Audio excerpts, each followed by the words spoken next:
O senhor escreveu um livro recente, Os Desafios da Infraestrutura no Brasil, e nele você destaca que um país precisa investir esse número mágico, né, Maurício, que vem aparecendo diversas vezes no nosso podcast, que é 4% do PIB anualmente, o que seria no Brasil alguma coisa próxima de 400 bilhões, 450 bilhões de reais por ano para desenvolver a sua infraestrutura.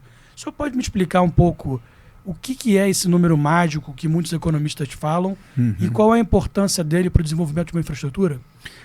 Pois não, a infraestrutura ela é a base da competitividade, aquilo que a gente poderia chamar de competitividade sistêmica. Uma economia que tem ferrovias, rodovias, hidrovias, que tem os seus modais de transporte integrados, ela transporta as mercadorias, os passageiros de forma mais barata, mais eficiente. Isso certamente aumenta muito a produtividade, a competitividade. Você coloca produtos no exterior e importa produtos do exterior muito mais baratos com a integração, por exemplo, com os portos, né? Você tem a população tem mais saúde em função do saneamento, em função de uma boa política de resíduos sólidos.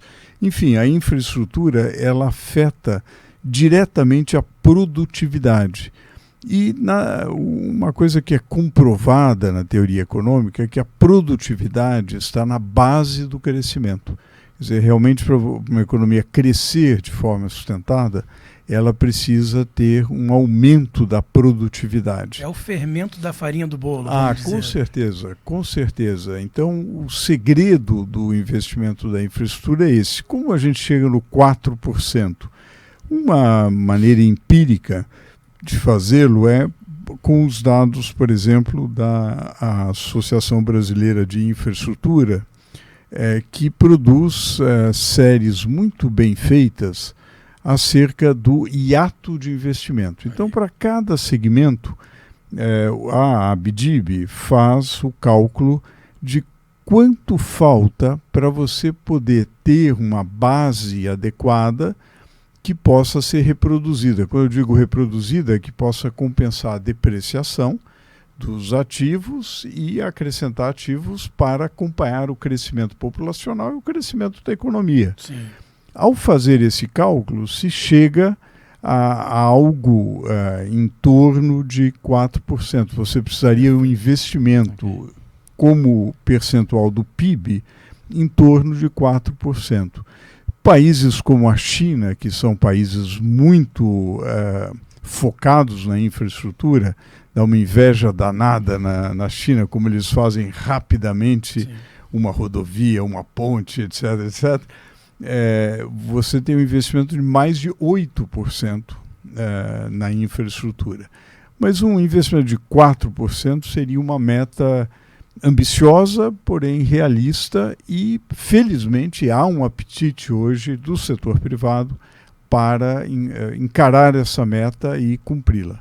Mas qual que é hoje esse hiato que o senhor se refere no Brasil? Hoje a gente investe quanto? A gente investe em torno de 2%. Infelizmente, investimos em torno de 2%. Né? O que aconteceu nos últimos anos foi uma queda sistemática do investimento público em infraestrutura e um aumento, felizmente esse é o lado bom da história, um aumento do investimento privado. Alguns economistas até chamam a atenção, porque é um aspecto positivo, porque é um crowding in, que você está trazendo investimento privado. É muito bom trazer o investimento privado, mas nós temos que reconhecer que há em muitos segmentos, não em todos, mas em muitos segmentos, há uma complementaridade entre o investimento público e o privado. Muitas vezes o investimento público puxa o investimento privado, né?